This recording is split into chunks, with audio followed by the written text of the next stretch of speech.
Coming up on today's wrestling news, Corey Graves tweet and delete a big AEW critique. Keith Lee's AEW deal is expiring soon. We've got more House of Black AEW contract rumours. And Tony Khan wants a WWE AEW Super Show. What? Why? I'm Michael Hamflett. Phil Chambers. And this is the news. Yes, we start, of course, in the wake of Blood and Guts last night, AEW's latest double cage, big War Games adjacent showdown, and Corey Graves going online to reference one of the specific spots in the match for those that haven't watched it. Minor Blood and Guts spoiler coming here, but then, you've probably all seen it by now.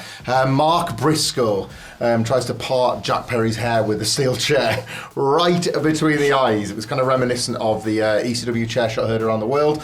Tommy Dreamer on Raven, of course. You've got Jack Perry cuffed to the cage, cannot defend himself at all, and Mark Briscoe, a wallop.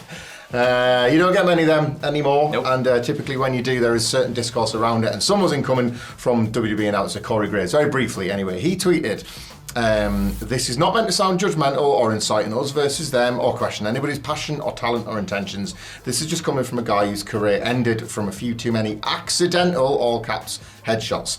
The art of this business is protecting ourselves and each other. Trust me, the gaps in memory are not worth it, I promise. The tweet got a little bit of traction, 2,500 views, shares and all that sort of stuff, but then it was promptly deleted. Maybe Graves saw the writing on the wall for that one, and the tribal element of it, I guess, was like probably taking the point way out of context before I had a chance. The conversation was destined to happen. If you remember the one where AEW gimmicked the chair up for Cody and Sean Spears back in 2019, and then it went a little bit awry. Less about the gimmick chair itself, but more about the intention of doing the spot and maybe reintroducing this controversial act back into wrestling. That all kicked off then, and presumably it was going to kick off, and Corey thought, well, if it's going to, I don't really want to be at the centre of it, so he deleted the tweet and got rid of it. Yeah. I don't know, I think he's tried to be as gentle as possible in his, or at least his attempt to even step forward with the criticism here. And he's coming at it from a place of experience. My brain chemistry on blood in wrestling was forever rewired watching the Nigel McGuinness documentaries years ago, and his outright hatred for it. And then obviously we've seen blood creep back in with fair regularity, and everything gets normalised again in wrestling in the end, doesn't it? Very quickly. What's your thoughts on Graves' approach here, and indeed the comments and the spot? I thought Graves' tweet was actually kind of well considered. I think he knew what it could end up doing, so he tried to make it as considered and thoughtful as possible. Yeah. But obviously, when the internet takes over, the internet takes over. Yeah. I mean, the same thing happened with the Cody stuff, and it's been a long time now without sort of regular chair shots to the head. Yeah. And I think the science that backs up why they got rid of them in the first place is more than enough reason to get rid of them out of a sport that really doesn't need them. I mean, you look at the likes of Mick Foley now being an aficionado of the headshot back in the day, let's say, saying how much he regrets all of them, and now knowing a lot more. And the what's his guy, the Chris Nowinski, is it? All the sort of CTE studies, CTE studies and the research that he shone a light on through his charity work and things like that, has just proven that it's just really stupid. And it has, for that one little pop, it has so much long-term repercussions that it's just absolutely not worth having in the I suppose wrestling. The excess argument can cut both ways with Blood and Guts, because in a match where there's already loads going on, you could argue, well, why do it? But then similarly, it's well, what elevates these matches to being memorable? Is it that spotlight? There was one last year. Remember when Kenny Omega got hit by Powerhouse Hobbs? Because you'd be forgiven for not. It kind of has been forgotten that he took a header basically, but it is, as you say, still kind of fairly rare, and I think that's what makes it impactful, but also what reminds people who don't want to see it that it can still be done. Yes, I guess. Absolutely. But they definitely stick in the memory now. Now that they do. What do I'll try Corey Graves here. Oh, hello. Let us know what you think about it in the comments. But we're not trying to be tribal. It's not an us versus them. Yeah. Let us know what you think about this and the dangers and all that sort of stuff. Across the entire business, not just AEW. Indeed. Be nice to each other down there. Exactly. But speaking of AEW, Keith Lee, he's not been on TV since December 2023. Yeah. Due to health issues, he had double knee surgery in the sort of the early days of 2024 as well. But Ibu of Wrestle Purists has a bit of an update on his contract situation in AEW, and he is saying that his deal is up relatively soon. Now, there's no specific information on sort of the length of time that is, or whether AEW are going to add on more time because of the amount of time that he's been absent from TV, which they have the right to do with the sort of add-on clause things. But it just means that it's up soon, no deal on re-signing or additions or anything like that, so I guess we'll probably find out more eventually. But it's an interesting situation with Keith Lee and AEW because it's been a very strange run. Yeah. A rocky road, I think to say the least. He left WWE and joined AEW at a time when that order was still the trend. People were leaving AEW and obviously having far more fruitful runs than they were under the last days of Vince McMahon in charge of creative. And it seemed to be going in the same direction for Keith Lee. Like Swerve in Our Glory had a kind of instant classic series with the Acclaimed over the tag belts, the team with Swerve that was always destined for a breakup, but nonetheless was hot while they were together. Never got its payoff. It never got its conclusion. Swerve obviously turned heel on Keith Lee, but has then since turned babyface, which makes that conclusion even harder unless you're trying to bring Keith Lee back as a heel. He's experimented with different looks. He's had various other health issues that have caused these delays that might mean that he sticks around AEW a great while longer. My gut feeling is that sort of Triple H would like another go with him because so much of his success within WWE did come on an NXT that Triple H kind of eventually, when he finally got Keith Lee, he really got him. Took him a while, but then when he got him, he did. And I often wonder if he fancies another bite at that one, based on who he's brought back from his NXT Black and Gold years, you know. So I guess it remains to be seen what happens with Keith Lee post AEW. But how long is that post AEW? He's been out quite a long time, so any return could be for a month if that's how long the contract lasts, or indeed a year if they want to get everything out of him. It's a strange one with Keith Lee. I'm a big fan of Keith Lee. He made a massive name for himself on the independent scene. And he was sort of one of the sort of most hotly anticipated guys to jump to one of AEW or anything like that. And when he joined with NXT, it was this guy, he's different. He's obviously got a completely different look to anyone else in WWE at the time. His athleticism was ludicrous for a guy of his size, and they just, like you say, they got the NXT stuff, but then the Bearcat stuff and everything on the main roster, they awful hemmed him down as to what he can actually do in the ring, which is just dumb when you've got a guy like that and his entire thing is holy cow, how does this guy do a moonsault? That's his entire thing. Power spots and screaming. And it was just really odd, and then the jump to AEW felt welcome, and it was maybe this is a resurgence of his indie days, and he'll finally find that voice on a big show. And then the Swerve Strickland stuff happened, and then never had a payoff, and it was all a little bit almost became a meme, didn't it? Yeah, it was like that. Anticipation. Anticipation. And so hopefully this can get all the health stuff out of the way, and when he's ready to come back, you can get one last shot of actually making a thing out of people and figuring out what it is and how to make this connect and get it right this time. I think a very popular, as you say, with sort of fans of independent wrestling, which was such the root of AEW's very existence, wasn't it? That a lot of people would want him to succeed there. It makes me wonder, Phil, if he would, even if he can't obviously in a wrestling capacity, if he would probably consider travelling over to the UK for All In. For Wembley? I mean, potentially. I mean, even if you don't go to Wembley, there's other things going on that day, including the What Culture Live show. Live at Wembley-ish. Happening right before AEW All In. You are kidding. I've told you so many times about this. I just can't I don't know how you've got this in your head. I can't retain information, so Absolutely I would if I was going to go. I'll just go through it all over again then. Where would I get the tickets from? Well, you'd get the tickets at whatculture.com/tickets. What's that address again? Remember, whatculture.com/tickets. I'll try and remember this time. You might have to tell me again tomorrow. Yeah, or maybe later in this video. It starts at 12 p.m. We've got a live show and then an extended meet and greet hangout afterwards. There's going to be food and drinks available at the venue, and it's literally a 2-minute walk to Wembley Stadium from our venue. It's right on the corner, right next to it.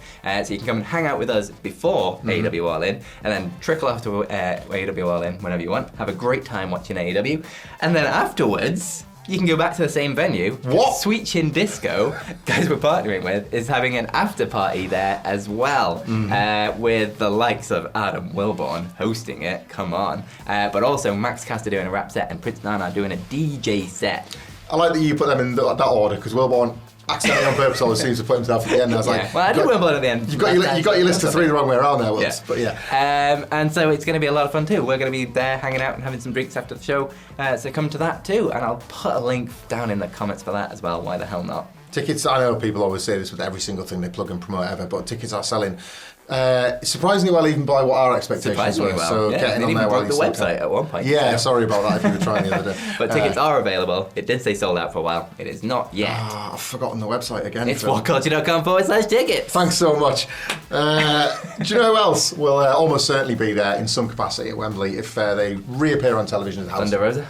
Yeah, actually, why not? Let's just start shouting out wrestlers. Like, we got a Carter coming in the daytime. He's going to pop by. No, the House of Black. They're sort of not heavily featured on television at the moment, but they're the kind of act that you can well imagine getting in something possibly to do with trios or tags ahead of Wembley. Yeah. And that is looking increasingly likely based on some clearing up of some confusion around the contracts of Buddy Murphy and Malachi Black specifically. There was a report yesterday from PW Insider which stated, for those that have emailed asking about reports on the House of Black, in asking around, PW Insider are told, quote, Buddy Matthews signed a new deal with the company this past February, although we've not confirmed the length of the deal.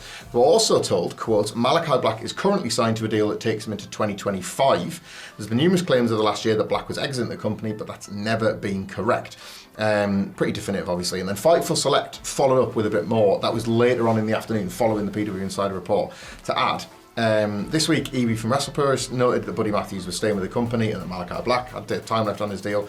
The claim internally from AEW was that Matthews' deal would need to be extended quite a while back, which is something that Evie alluded to. It was not specified to Fightful if this was a new contract or an option being picked up. At one point, there was internal discussion that AEW did have option years on Matthews, a bit like the Keith Lee thing, I suppose. Mm-hmm. Those that we spoke to believe that whether he was re-signed or the option years picked up, it would have been decided a while ago. Malachi Black's, however, is even more confusing. He signed with AEW in the summer of 2021. There was a public debate over the length of the contract quite a while back. Tony Khan said publicly that in 2022 he had, quote, nearly 5 years left on the deal. So that would, maths on the back of a packet of tabs would take you to at least 2027. Mm-hmm. And that's without, layoff breaks or whatever. The Fightful Select report continues. We'd reported there was a conditional aspect of it that could reduce the time Malachi was there. Those in the company are of the belief that Black's deal goes towards the end of the year, and at one point there were 2 option years applied. So that would get us back to 2026. We haven't confirmed that this is still the case, but Khan is on record saying that Malachi has 5 years left in 2022. Fightful will learn more details and some clarifications. So this is weird. Like, obviously it appears as if they are both in and there, and Buddy Matthews' deal somewhat dependent on like layoff time being added and options that could be extended and things of that nature. But Malachi Black's all the more interesting. So we've got a 2022 quote about 5 years that takes us to 2027, the opportunity to reduce that could take us back to 2025, but he also has now had layoff time that could add time to either of those dates. Numbers, contracts, and years. They're here, and they're not going anywhere for now. Yeah. Don't expect sudden news of a House of Black departure or a speculation about them debuting on Raw or anything like that. They're absolutely AEW. And, they're alongside, obviously, Julia Hart. As a group, they're always there or thereabout, featured in AEW stories. Yeah. And a very popular act. They've been one of the most solidly booked groups in AEW. Yeah.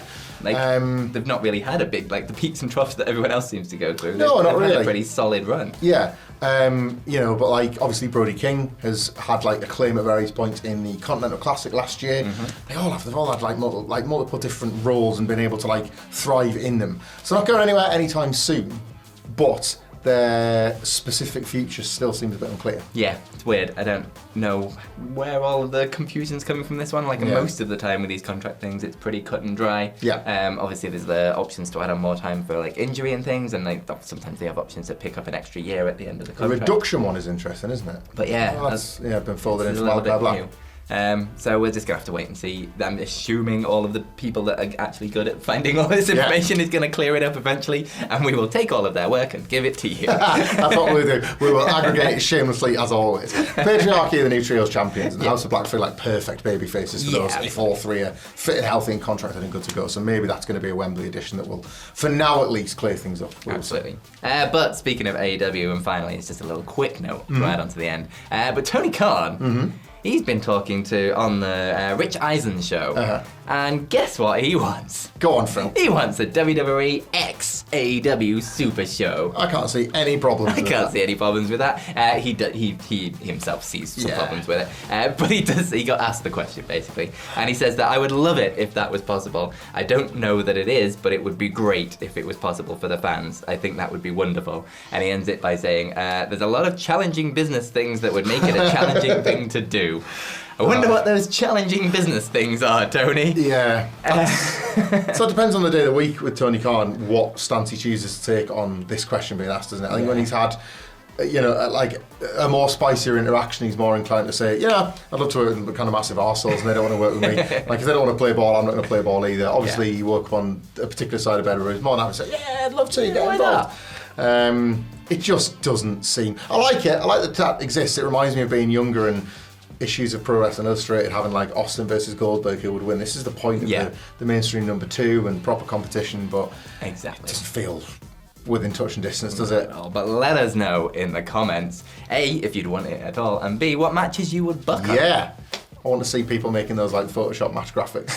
You sometimes get baited into clicking when you think it's going to be a match and it's like, it's just 2K24 footage. Yeah, thanks very much. But yeah, let us know. And often, Phil, when I'm clicking those things, do you know why I'm sort of prone to click, and why I would potentially want to choose a What Culture video instead? Because you're like travelling, or you're on some kind of journey. I want to continue my YouTube journey right here. We'll see you soon.